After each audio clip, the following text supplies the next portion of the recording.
जय श्री सीताराम मित्रों, श्रद्धालु श्रोता बंधुजनों,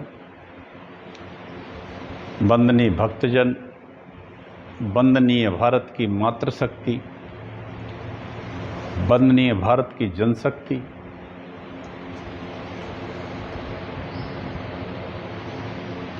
वंदनीय सभी धर्म प्राण बंधुओं, गुरुजनों, सभी को मैं प्रणाम करता हूं।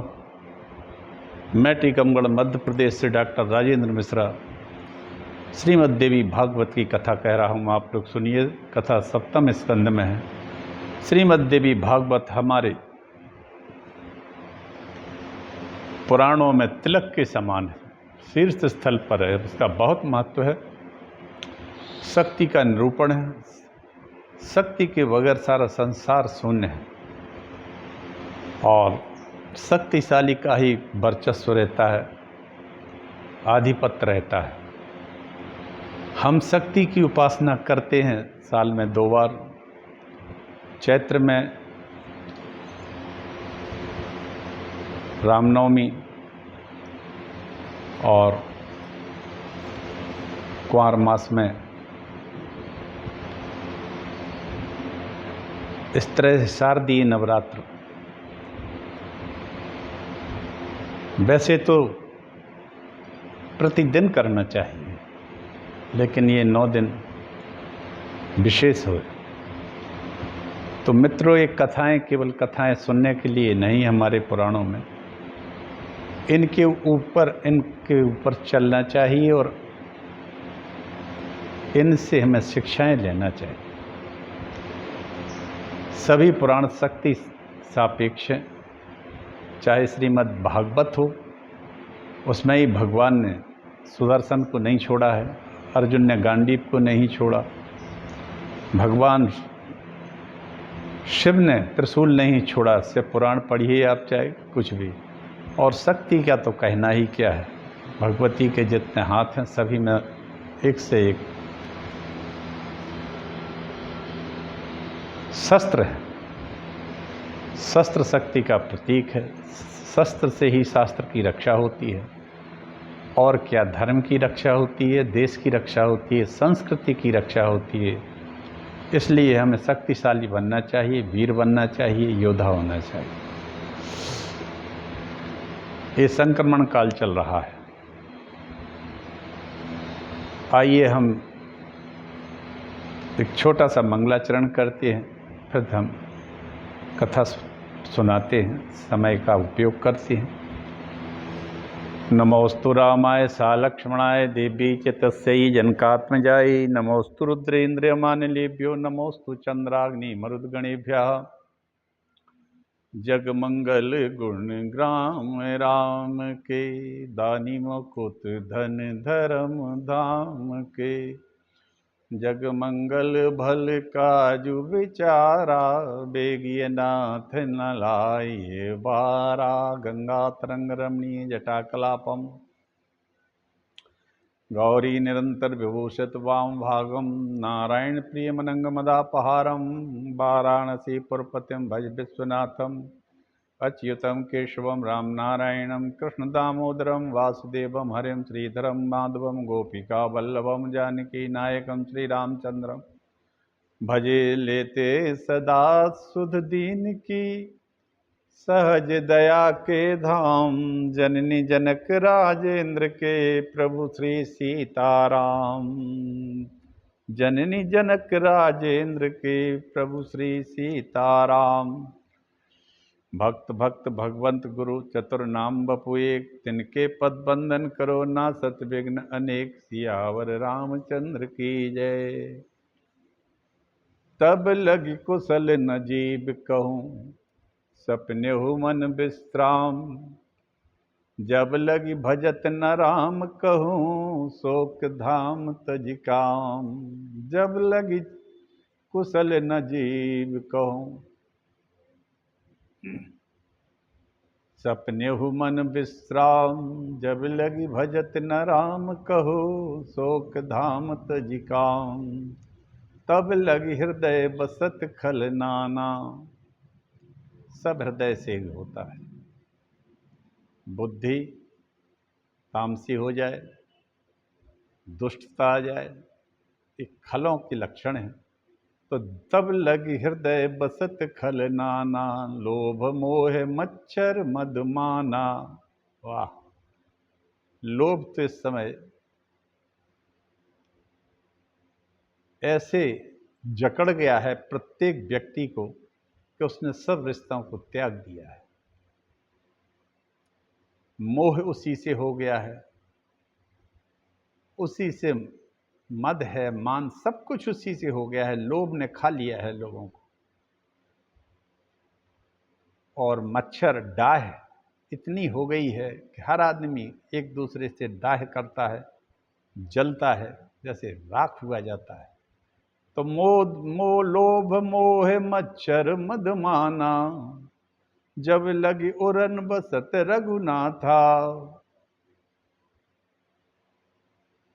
तब लग हृदय बसत खल नाना, लोभ मोह मच्छर मदमाना, जब लगी और न बसत रघुनाथा, धरें चाप सायक कटिभा था। आहा, क्या बात है, क्या बात है। जब लगी उर न बसत रघुनाथा, धरें चाप सायक कटिभा था, माँ ममता तरुण तमी अंधियारी, रोग दोष उलूक सुखकारी, अब मैं कुशल मिटे भय भारे, देखी राम पद कमल तुम्हारे, तुम कृपाल जा पर अनुकूला। हे राम, जिस पर तुम कृपालु हो, वाह! तुम कृपालु जा पर अनुकूला, ताहि न व्याप त्रिविध भवसूला, ताहि न व्याप त्रिविध भवसूला।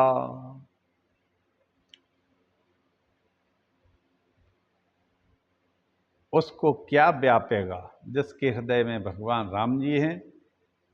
आइए हम सब मानसिक रूप से नैमिषारण्य तीर्थ चलें और भगवान की शक्ति माता जगदम्बा के चरणों में बैठकर उनकी कथा को सुनें। मित्रों, 7वें स्कंद की कथा चल रही है।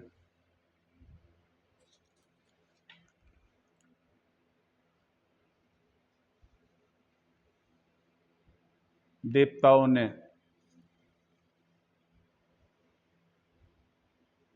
भगवान शिव की आराधना की, जगदम्बा की आराधना की। जगदम्बा ने कहा कि मैं अपने एक अंश से गौरी नामक जो मेरी शक्ति है वह हिमालय के घर में आविर्भूत होगी। आप लोग ऐसा प्रयत्न कीजिए कि वह शिव को प्रदान कर दी जाए। वही गौरी आप लोगों का कार्य सिद्ध करेगी। मेरे चरण कमल में आप लोगों की भक्ति सदा आदर पूर्वक बनी रहे। हिमालय भी अत्यंत भक्ति के साथ मनोयोग से मेरी उपासना कर रहे हैं, अतः उनके घर जन्म लेना मैंने प्रिय कर माना है। जगदम्बा का कथन सुनकर हिमालय अत्यंत हर्ष में भर गए कि जिनके उदर में अनेकों ब्रह्मांड हैं, सैकड़ों ब्रह्मांडों की उत्पत्ति होती रहती है और विलय होते रहते हैं, जिनके उदर में अखंड असंख्य ब्रह्मांड हैं, वही माता जगदम्बा मेरे यहाँ मेरी पुत्री बनकर आएगी। मेरे समान भाग्यशाली संसार में कोई भी ना हुआ है और ना होगा। हिमालय ने एक सोचा कि जो भगवती महाशक्ति से संसार में इस ब्रह्मांड में अखंड अनंत ब्रह्मांड जिनके हृदय में उदर में रहते हैं, वही भगवती मेरे यहाँ जन्म लेगी। इसलिए मेरे जैसा संसार में भाग्यशाली ना तो कभी हुआ है ना होगा, और वास्तव में ना कभी हुआ है ना होगा। क्या बात है। अब भगवती का हिमालय से माया तथा अपने स्वरूप का वर्णन करना। भगवती कहने लगी, हे पर्वतराज, हिमालय से कहने लगी, अपने पिता जो बनने वाले थे उनके, हे पर्वतराज, पूर्व में मेरे सिवाय यहाँ कुछ भी नहीं था उस समय मेरा रूप केवल ज्ञान का स्वरूप और परब्रह्म परमात्मा वाला था। भगवती ने कहा हिमालय से कि मेरा स्वरूप पहले निर्गुण स्वरूप था, ज्ञान का स्वरूप था, परब्रह्म वाला था। उनके संबंध में कोई तर्क नहीं किया जा सकता। इदम इदम मिथ्यम, इदम मिथ्यम, रूप से उसका निर्देश नहीं किया जा सकता, उसकी उपमा भी नहीं है, तथा वह विकार रहित है। भगवती की कोई स्वतः सिद्ध शक्ति है जो माया के नाम से प्रसिद्ध है।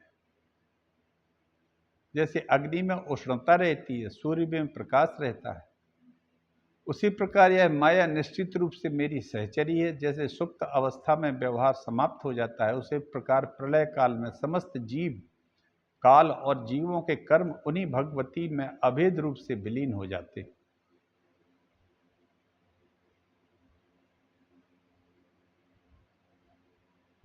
कुछ लोग शक्ति को तप, कुछ लोग तम तथा दूसरे लोग उसे जड़ ऐसा कहते हैं। इसी प्रकार कुछ लोग ज्ञान के कोई माया, कोई प्रधान, कोई प्रकृति शक्ति तथा कोई अजाभी कहता है। शैव शास्त्रों के मनीषी उसे विमर्श भी कहते हैं। वेद तत्वार्थ को जानने वाले अन्य पुरुषों से अविद्या कहते हैं। इस प्रकार वेद आदि में उस शक्ति के नानाविध नाम से प्रतिपादित है। केवल दिखाई देने के कारण वह जड़ है और ज्ञान प्राप्ति से नष्ट होने के कारण असत है।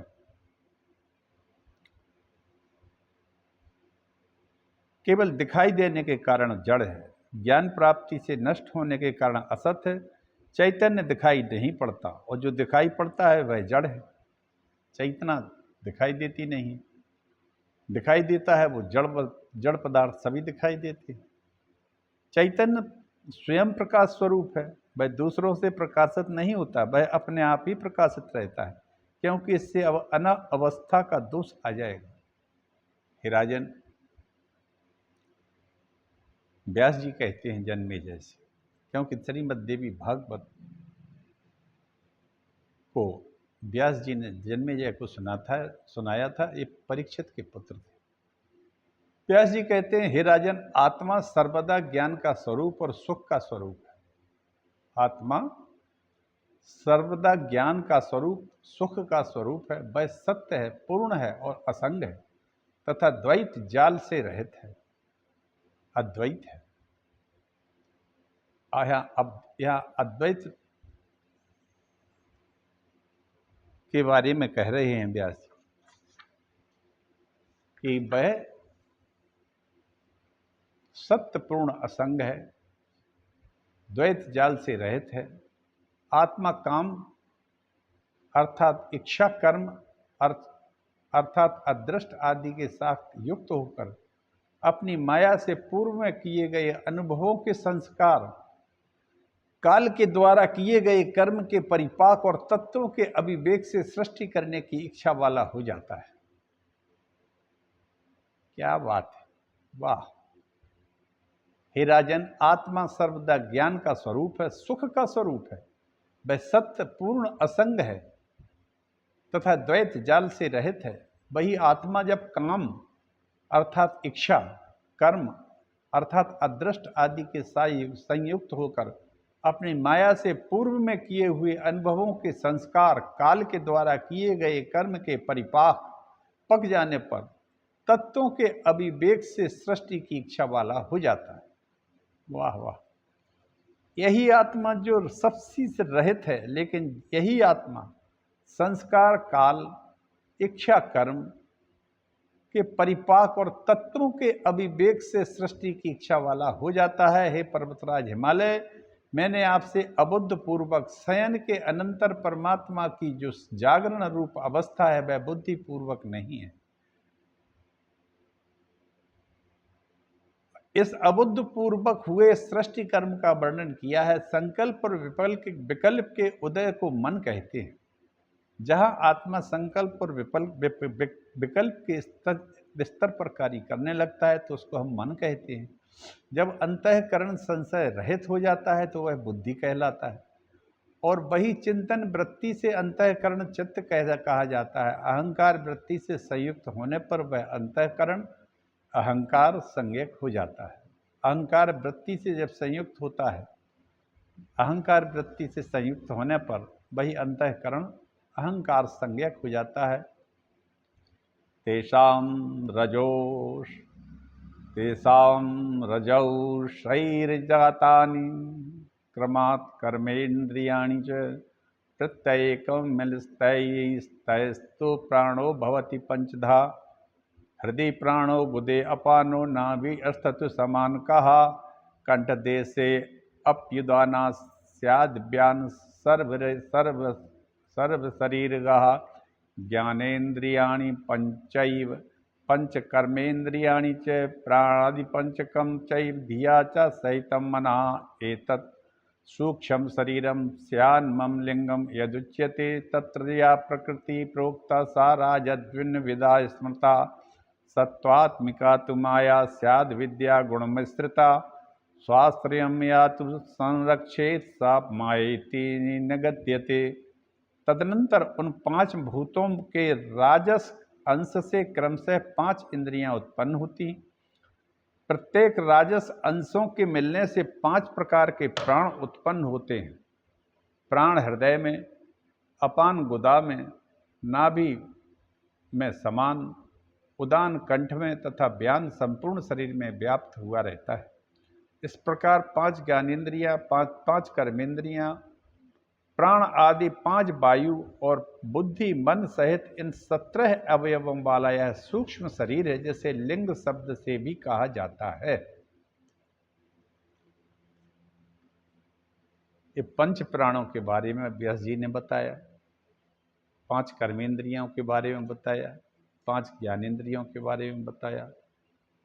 इन्हीं 17 अवयवों वाले, इसी में प्राण आदि पांच वायु, बुद्धि सहित मन, इसके जो सूक्ष्म शरीर का निर्माण होता है, इसे लिंग भी कहा जाता है। हे राजन, जो प्रकृति कही गई है वह भी दो भेदों वाली होती है। शुद्ध सत्व प्रधान प्रकृति माया है और मलिन सत्व प्रधान प्रकृति अविद्या है।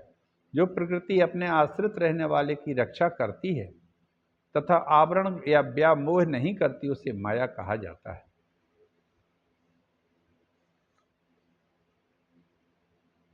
माया में बिंब रूप परमात्मा का जो प्रतिबिंब है वही ईश्वर कहा जाता है। माया में बिंब रूप परमात्मा का जो प्रतिबिंब है वही ईश्वर कहा गया है। वह ईश्वर अपने आश्रय अर्थात व्यापक ब्रह्म को जानने वाला, परात्पर सर्वज्ञ, सब कुछ करने वाला तथा समस्त प्राणियों के ऊपर कृपा करने वाला होता है। हे पर्वतराज हिमालय, मलिन सत्व प्रधान अविद्या में जो परमात्मा का प्रतिबिंब है वही जीव कहा जाता है। वाह! माता जगदम्बा कहती हैं हिमालय से कि हे पर्वतराज हिमालय, मलिन सत्व प्रधान अविद्या में जो परमात्मा का प्रतिबिंब है वही जीव कहलाता है। अविद्या में जो परमात्मा का प्रतिबिंब पड़ता है वो अविद्या में उसको जीव कहते हैं, और जो माया में पड़ता है उसको ईश्वर कहा जाता है। हे पर्वतराज हिमालय, अविद्या में जो परमात्मा का प्रतिबिंब है वह जीव कहलाता है। वही जीव अविद्या के द्वारा आरण्य दास का आवरण कर देने के कारण सभी दुखों का आश्रय भी हो जाता है। अविद्या में है ना, तो जीव परमात्मा का वही है, ईश्वर अंश जीव अविनाशी। माया और अविद्या के कारण देहत्र्याभिमानाच्चाप्य भूनान्मत्रयं पुनः प्राज्ञस्तु कारणात्मा स्यात् सूक्ष्म देही तु तेजसः स्थूल देही तु विश्वाख्यास्त्रिविधा परिकीर्तितः यो मीशो अपि संप्रोक्ता इस सूत्रविराट पदैहि प्रथमो व्यष्टिरूपमस्तु समष्ट्यात्मा परः स्मृतः सा ही सर्वेश्वरा साक्षात् जीवानुग्रह काम्यया करोतु विविधं विश्वं नाना भोगाश्रयं पुनः मच्छक्ति प्रेरितो नित्यं मयि राजन् प्रकल्पितः ईश्वर और जीव इन दोनों के तीन देह और देहत्रय के अभिमान के कारण तीन नाम कहे जाते हैं। कारण के देहाभिमानी जीव को प्राज्ञ, सूक्ष्म देहाभिमानी को तेजस और स्थूल देहाभिमानी को विश्व, इन तीन प्रकार का कहा गया है। ये तीन प्रकार, जीव तो एक ही है लेकिन इसको तीन प्रकार के उसको कहा जाता है। एक कारण शरीर, एक सूक्ष्म शरीर और एक भौतिक शरीर। तो कारण देहाभिमानी को जीव की प्राग संज्ञा की, सूक्ष्म देह को तेजस और स्थूल देह अभिमानी को विश्व, इस प्रकार तीन प्रकार का कहा गया है। इस प्रकार ईश्वर भी ईश, सूत्र और विराट नामों से कहा जाता है। जीव को व्यष्टि रूप और परमेश्वर को समष्टि रूप कहा गया है। वे सर्वेश्वर मेरी माया शक्ति से प्रेरित होकर जीवों पर कृपा करने की कामना से विविध भोगों से युक्त विश्व की सृष्टि करते हैं। हे राजन, मेरी शक्ति के अधीन होने से ईश्वर भी रज्जु में सर्प की भांति मुझ ब्रह्म रूपिणी में नित्य कल्पित है। वाह! भगवती कहती हैं वही ईश्वर हम में ही कल्पित है। देवी कहने लगी, हे हिमालय, यह संपूर्ण चराचर जगत मेरी माया शक्ति से ही उत्पन्न हुआ है। भगवती की जो माया शक्ति है उसी से ही ये सारा सृष्टि क्या निर्माण हुआ है। और माया मुझसे पृथक नहीं है। व्यवहारिक दृष्टि से वह विद्या ही माया इस नाम से प्रसिद्ध है। व्यावहारिक दृष्टि से वह विद्या, श्री विद्या ही माया इस नाम से प्रसिद्ध है। मैं ही संपूर्ण जगत का सृजन करती हूँ और सृजन कर माया और कर्म आदि के साथ प्राणों को आगे करके उस जगत के भीतर प्रवेश करती हूँ। मैं ही संपूर्ण जगत का सृजन कर माया और कर्म आदि के साथ प्राणों को आगे करके, अभी प्राण बताए हैं 5 तरह के प्राण, अपान, समान, व्यान, उदान, 5 प्राण कहलाते हैं जो आदमी के अंदर भी स्थित रहते हैं और इस ब्रह्मांड में भी रहते हैं। तो इन 5 प्राणों को आगे करके उस जगत के भीतर प्रवेश करती हूँ। संसार के क्रियाकलापों को सुचारू रूप से चलाने के लिए मैं ऐसा करती हूँ। माया के भेद के अनुसार मेरे विभिन्न कार्य हैं। जैसे आकाश एक होते हुए घटाकाश आदि नामों से व्यवहार में कहा जाता है, उसी प्रकार मैं एक होते हुए भी उपाधि भेद से भिन्न हूँ।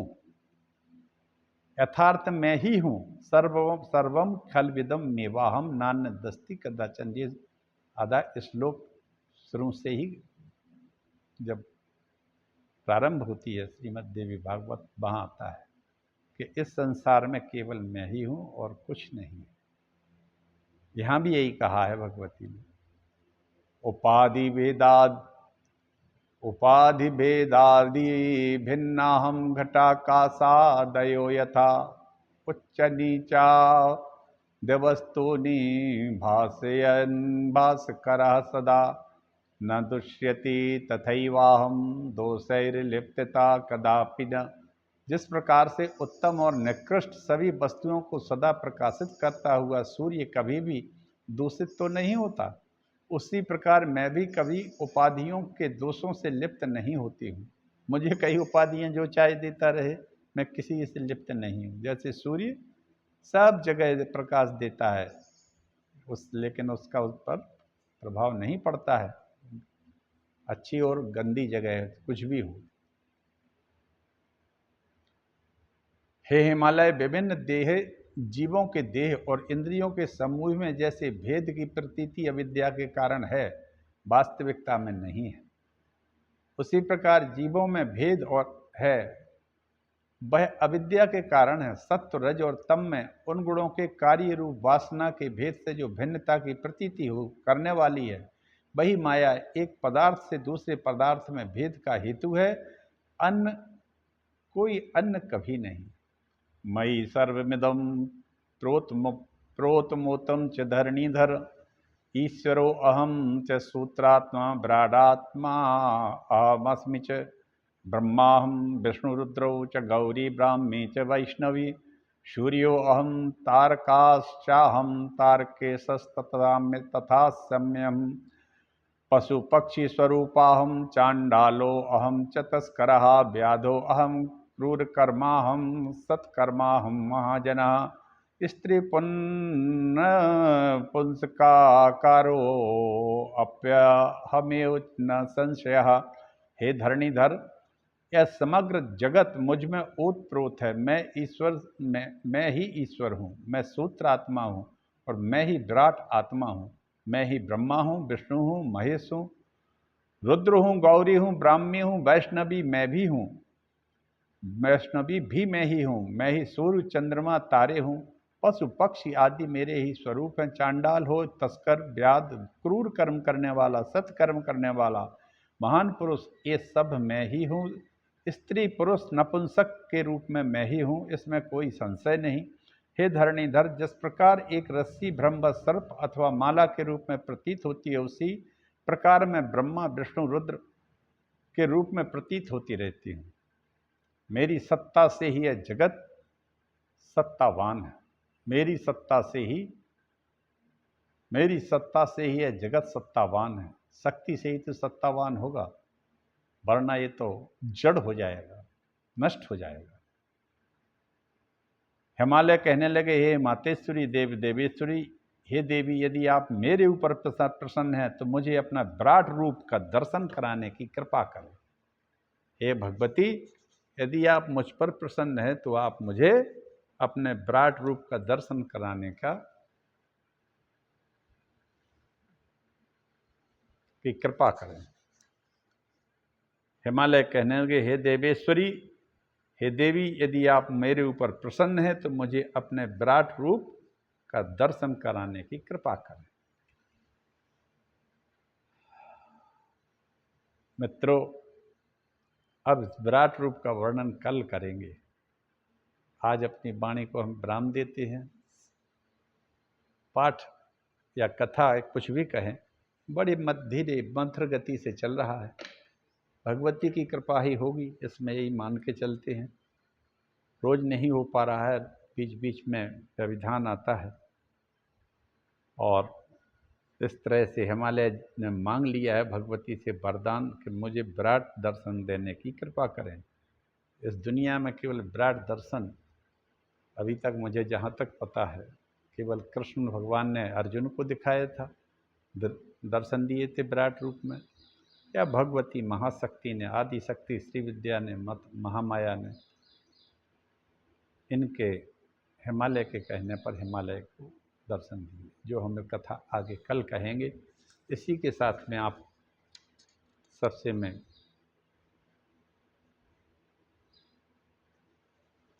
आज्ञा चाहूँगा, कल की कथा आगे कहूँगा।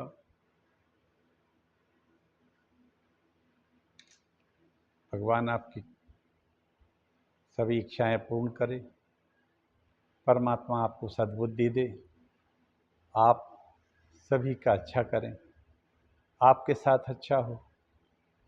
लोभ से, काम से, क्रोध से, मोह से, अहंकार से, इनसे बचते हुए आप वीरवान बने, शक्तिशाली बने और भगवत भक्त बने। इसी के साथ में आप सबके मंगल कामना करते हुए आप सबसे आज्ञा चाहूँगा। सब लोग प्रेम से बोलो, हर हर हर महादेव, हर हर महादेव।